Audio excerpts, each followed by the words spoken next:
Esumiti second day 4-mile trail.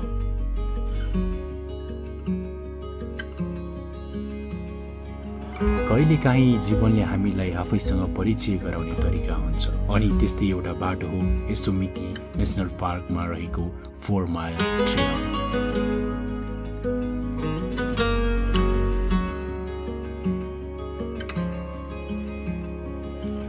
A way that is not just a way but an experience, a journey to the depths of the soul.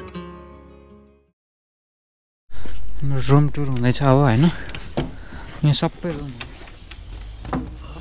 यति धेरै छ हैन like हजारौं होला के tender अनि this is the bed आउँदैन यहाँ हाम्रो पर्सनल हो गाइस गना चाहिँ गना आउँदो रहेछ त ठिक छ राम्रै छ हेलो गुड मर्निङ गाइज अहिले बिहानको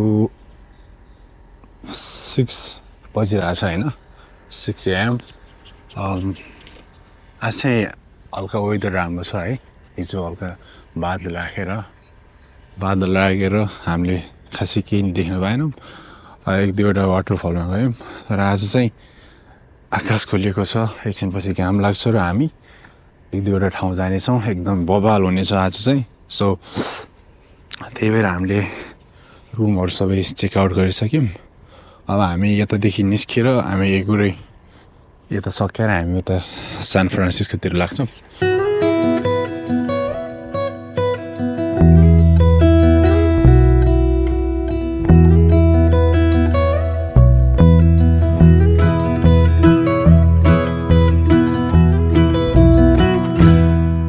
सो हामी चाहिँ यसको टपमा जाँदैछौँ होइन कति हिँड्नुपर्छ अरे 2 घन्टा जति 2.5 घन्टा जति 2.5 घन्टा चाहिँ हामी हिँड्नुपर्छ यहाँदेखि माथि 4 mile so okay let's find out 3 घन्टा चाहिँ हामी हिँड्नुपर्छ सो घाम आइसकेको छ त्यहाँ माथि होइन हामी सायद त्यसको हाफमा गयो भने चाहिँ घाम भेट्छौँ होला कस्तो भइरहेको छ भाइ एकदम चिसो छ तर रमाइलो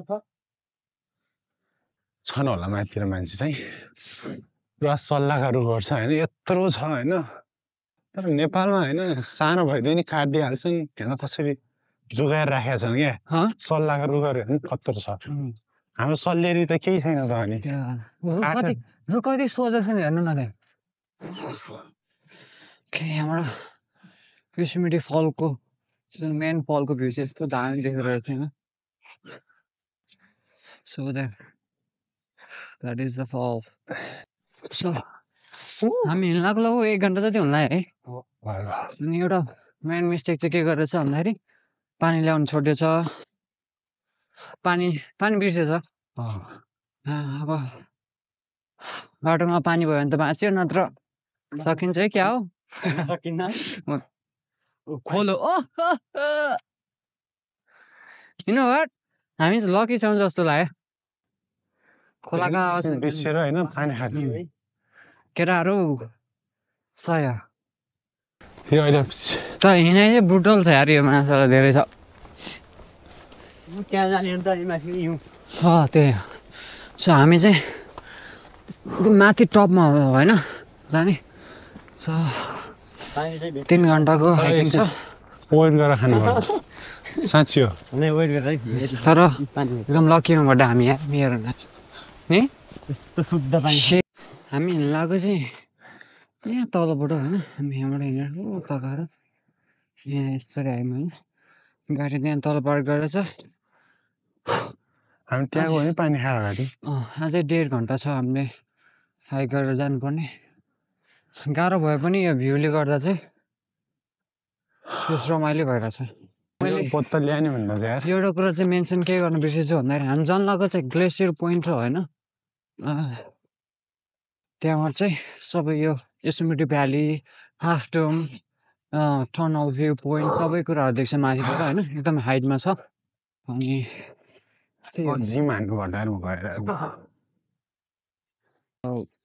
यहाँ पछाडि देखेको चाहिँ हाफ डोम छ होइन यहाँको टलेस्ट माउन्टेन यस्तो छ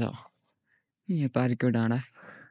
अनि भ्यू चाहिँ एकदमै अमेजिङ भ्यू छ होइन जता हेरे पनि यत्रो 2 घन्टा हिँडिसक्यो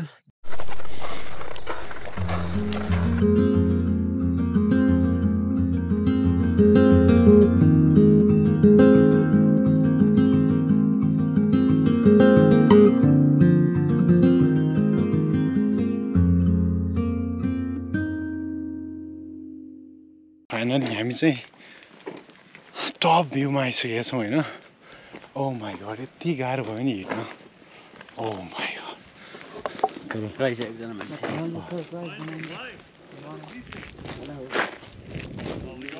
Good, how are you? Oh my god. के ओपनहरू के हुन्छ यो त के देखा त उता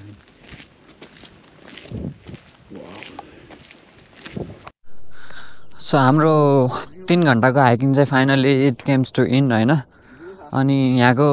भ्यूले चाहिँ होइन like the view is like so amazing guys होइन मैले सोचे पनि थिएन होइन आज प्लस हिउँ पनि परेको छ जता हिउँ पनि छ त्यसले गर्दा नि एकदमै ब्युटिफुल देखाएको छ तल वाटरफल्सहरू छ माउन्टेन पछाडि छ अनि यो भ्यू पोइन्ट चाहिँ दामी रहेछ यहाँबाट सबै कुराहरू देख्दो रहेछ तल योसेमिटी भ्याली पनि देखिरहेछ अनि त्यही हो जस हिँड्दा गाह्रो भयो तर यो भ्यूले चाहिँ like I am feeling so happy honestly भन्नुपर्दा चाहिँ